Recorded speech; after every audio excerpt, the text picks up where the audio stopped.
Buen día. Ya cumplimos un año de hacer las lecciones con la palabra de todos los días y con el padre Alejandro se nos ocurrió pensar eh, que hay muchas experiencias, oportunidades de rezar con la palabra, ¿no? Hay muchos videos, muchos mensajitos, compartimos. Y se nos ocurrió este tiempo que recemos a la manera de una catequesis, es decir, tocando algunos temas específicamente. Como comenzamos el tiempo pascual, se nos ocurría comenzar con algo muy sencillo, muy lindo, que es hablar de la resurrección. ¿Y qué es de la resurrección? Lo que queremos hablar de la resurrección exactamente es qué es un hecho histórico. Hay mucha gente, algunos historiadores o gente incluso atea o agnóstico que le cuesta descubrir o decir, bueno, si esto fue un hecho histórico o no. Hay una muy linda catequesis de Juan Pablo II del año 89, el 25 de enero del 89, que se titula La resurrección como hecho histórico que afirma la fe. Y ahí hay muchas cosas muy lindas, pero ahí se destaca algo que me parece que es muy lindo. Vamos a hacer como una reflexión. Eh, Algunas veces lo hemos dicho y se ha leído en este tiempo de Semana Santa una carta de Pablo. El apóstol Pablo, escribiendo a los Corintios en 1 Corintios 15, dice algo así: lo que yo les transmití en primer lugar, lo que a mi vez recibí, es que Cristo murió por nuestros pecados, ¿no? Primero anuncia el querigma, que Jesús murió y eh, por nuestros pecados. Dice, según la Escritura, que fue sepultado y que resucitó al tercer día. Está diciendo un hecho histórico. ¿eh? Según las Escrituras, que después se apareció a Cefas, a Pedro y luego a los 12. Después dice que se apareció a más de 500 hermanos a la vez, de los cuales todavía la mayor parte viven y otros murieron. Y por último, dice, luego se apareció a Santiago, más tarde a todos los apóstoles y en último lugar a mí, ¿eh? A Pablo. Esta carta se calcula que fue escrita hacia el año 57 más o menos, ¿no? Quiere decir que si ponemos hacia el año 33, 36 la muerte de Jesús, vamos a ver que 20 años después hay una carta que habla de un hecho real y experimentado. ¿Por qué? Por muchos testigos. Esto pasó, esto cambió de nuestra vida. Y Pablo, fíjense cómo hace una referencia a eso.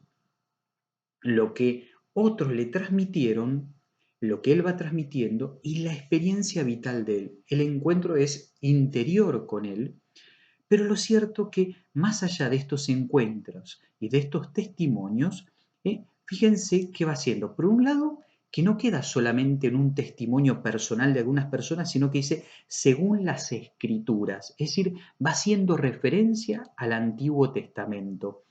Y eso es muy importante porque en el fondo no es un invento de ellos, sino que van descubriendo en esta experiencia vital algo que ya estaba dado entre los discípulos como una experiencia, les suena.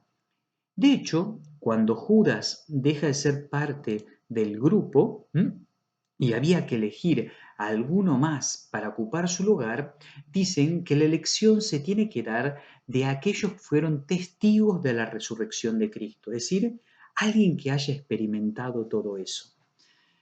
Por último, para mí, quizá lo más profundo de todo esto es lo que se sucede en torno a esta experiencia del resucitado.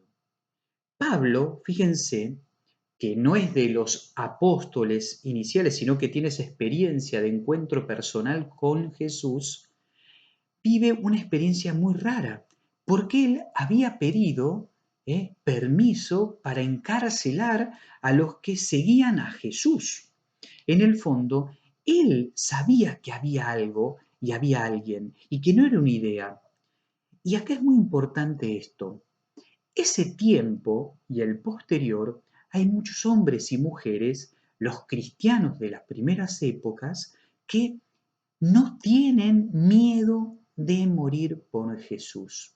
Por eso, fíjense que si yo no tengo miedo de morir por Jesús, hay algo de fondo importantísimo.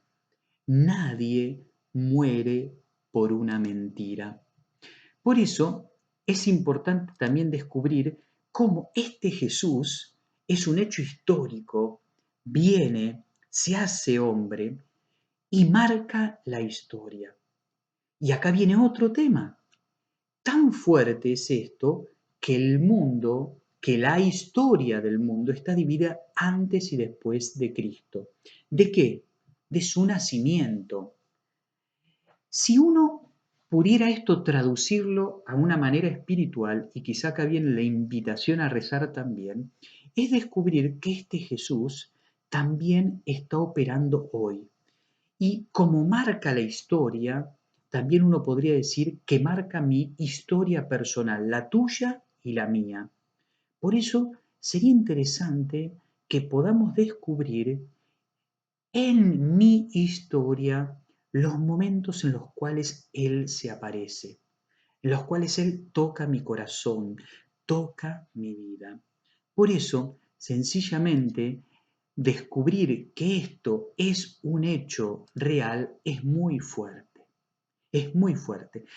Y para redondear y darle una vueltita de tuerca, también fíjense que los discípulos, cuando Jesús aparece, dicen, creen que es un fantasma.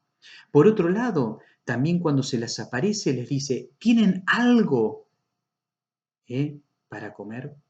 Por el otro lado, le dice, acá están mis llagas, tóquenlas, mírenlas.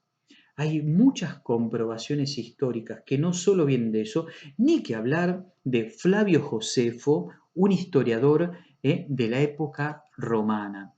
Por eso, tenemos muchos testimonios y qué bueno que podamos rezar con todo esto.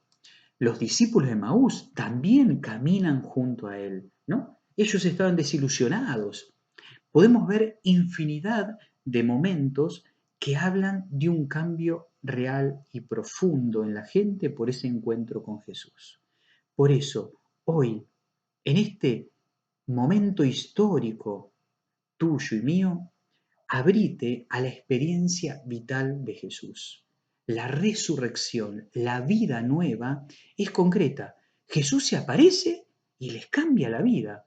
Por eso, hoy recemos y pensemos todo esto, que Jesús realmente toca nuestra vida y la quiere transformar. Por eso, sencillamente, se me ocurría invitarte a rezar pidiendo una gracia. Dame la gracia que tu resurrección toque mi historia, mi vida concreta. Y si querés, te vamos a dejar el link donde podés ir a buscar esta catequesis de Juan Pablo II para que la tengas. Que Dios te bendiga, cuide, acompañe, en el nombre del Padre, del Hijo y del Espíritu Santo. Amén. Que disfrutemos nuestro día.